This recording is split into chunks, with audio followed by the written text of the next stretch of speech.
안녕하세요. 북리지 김성민입니다. 이번 시간 처음으로 한번 진행하게 되는 코너인데요. 북리지의 3D 클리닉이라고 하는 시간을 만들어 봤습니다.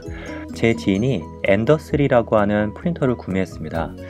제게 연락 오기를 처음에 출력할 때 원하는 결과가 잘 안 나온다는 내용이었습니다.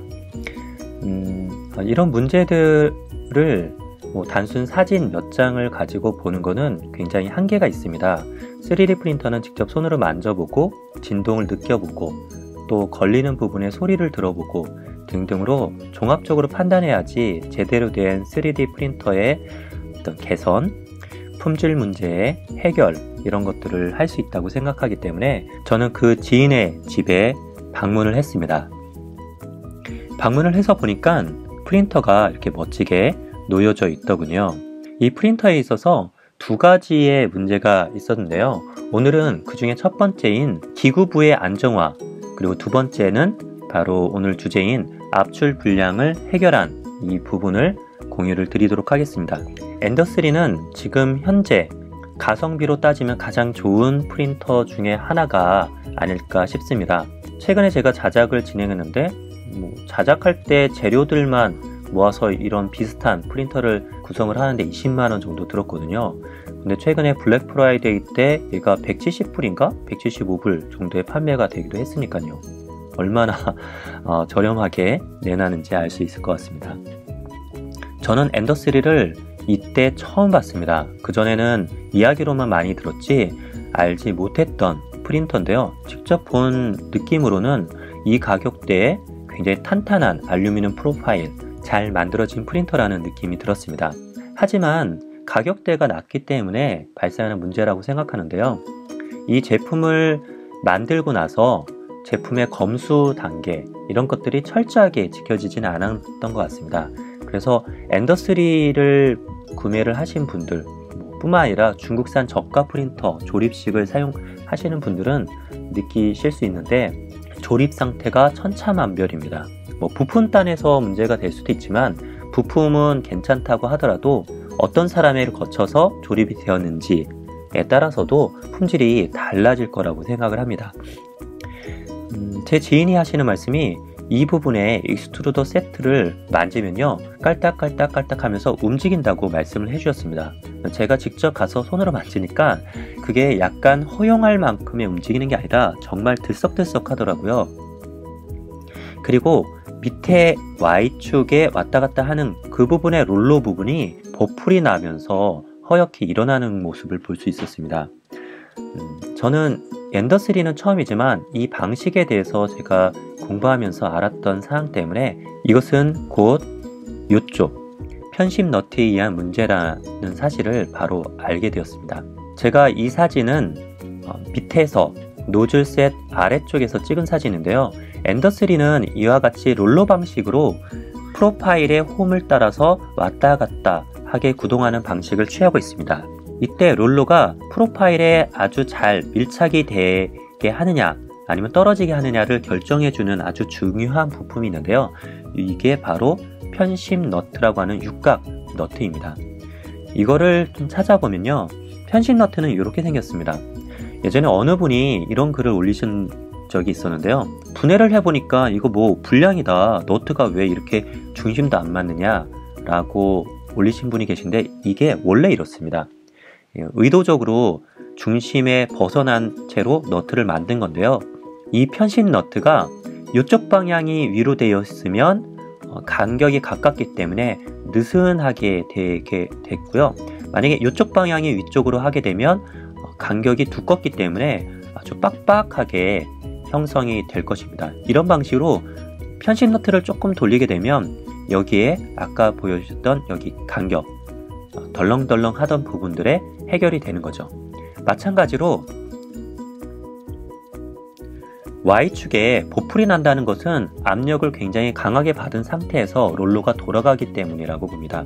그럴 경우에는 편심 너트의 압력을 조금 돌려서 압력을 좀 줄여주는 게 필요한데요. 그럴 때 풀었다가 베드를 움직여가면서 조금씩 조여서 베드가 너무 힘을 받지 않은 상태에서 편심 너트 돌리는 것을 멈춰주면 딱 적정한 수준이 되지 않을까라는 생각을 해보게 됐습니다. 그렇게 세팅을 해드리고 나서 이 지인분이 굉장히 놀랬죠. 아, 이게 원래 이런 거였구나 라는 걸 새롭게 알게 된 상황이었습니다. 엔더3를 사용하시는 사용자, 그리고 기계에 대해서 잘 익숙치 않으신 분이라면 꼭 한 번씩 건드려 보고 자신의 상황에 맞게 세팅을 해줄 필요가 있을 것 같습니다. 그야말로 엔더3는 반조립형 프린터입니다. 그렇기 때문에 조립이 반만 됐다고 생각하시면 되겠습니다. 이런 부분, 이런 미세한 부분에 대한 조립은 사용자가 직접 만져줄 필요가 있는 것이죠. 자, 다음으로 문제가 바로 출력물에 있었습니다. 제가 오기 전에 다양한 출력을 가지고 업그레이드를 진행을 하셨는데요. 엔더3에 있는 보드 쪽에 놓여있는 부분도 보이시죠? 이렇게 레이어와 레이어 사이가 금이가 있고 이런 압출 불량 형태를 볼 수가 있습니다. 사람들이 많이 뽑는다고 하는 벤치를 출력을 해 놓으셨는데요. 이때도 보시는 바와 같이 이렇게 줄이 가 있고 압출이 불량한 상태를 보입니다. 압출 불량은 크게 세 가지로 구성이 됩니다. 첫 번째는 필라멘트 단에서 필라멘트가 잘 당겨지지 않는 상황이 압출 불량으로 이어지기도 하고요. 두 번째로는 익스트루더가 필라멘트를 잘 못 밀어줄 때 압출 불량이 발생하기도 합니다. 세 번째로는 노즐 셋에서 핫엔드 쪽이죠. 핫엔드 쪽이나 콜드엔드 쪽, 콜드엔드 쪽이 너무 뜨겁거나 핫엔드 쪽이 너무 차갑거나 했을 때 발생하는 압력에 의해서 압출 불량이 발생할 수 있습니다.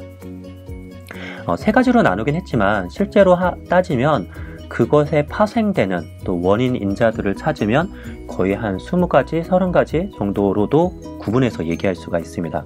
그래서 사진 한 장 가지고는 좀 어려운데요. 제가 일단은 먼저 노즐셋의 온도 조건이 적절한지 보기 위해서 온도 프로파일을 가지고 아주 간단한 온도 타워를 만들어 봤습니다.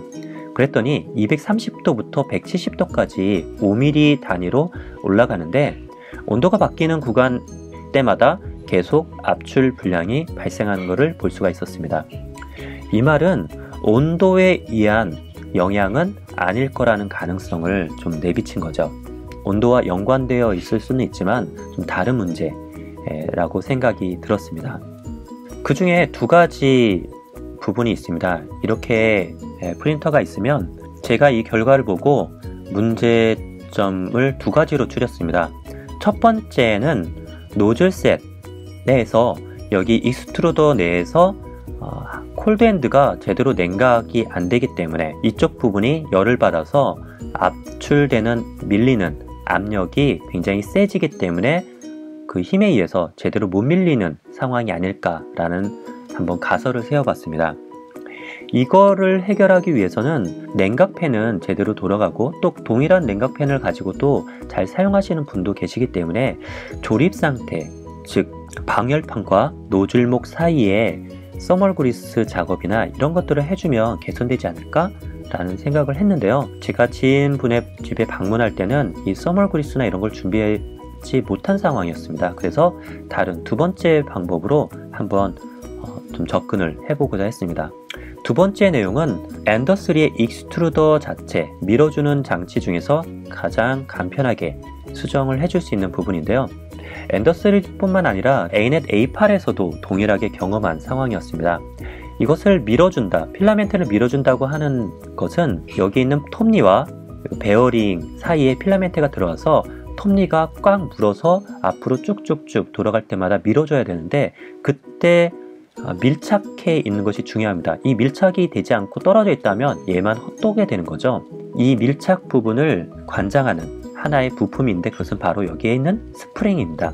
스프링, 흔히 말해서 장력 스프링이라고 하는데요. 이 장력 스프링의 스프링 힘이 약할 때 이것이 제대로 밀어주지 못하고 압력이 앞단에서 너무 셀 때는 이게 헛돌거나 하는 부분이 있을 수 있습니다. 일단 종합적이긴 하지만 여기 있는 장력 스프링의 장력이 약할 수 있다라는 가정하에 이 부분을 세게 조치를 하기로 했습니다.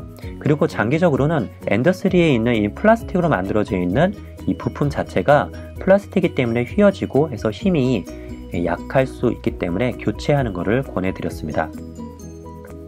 이 부분의 장력 스프링을 조여주기 위해서 스프링을 조금만 밀면 되는데 이 부품을 어떻게 할까 고민을 하다가 그 현장에는 이런 부품이 없더라고요. 대신에 저희에게는 3D 프린터가 있지 않습니까?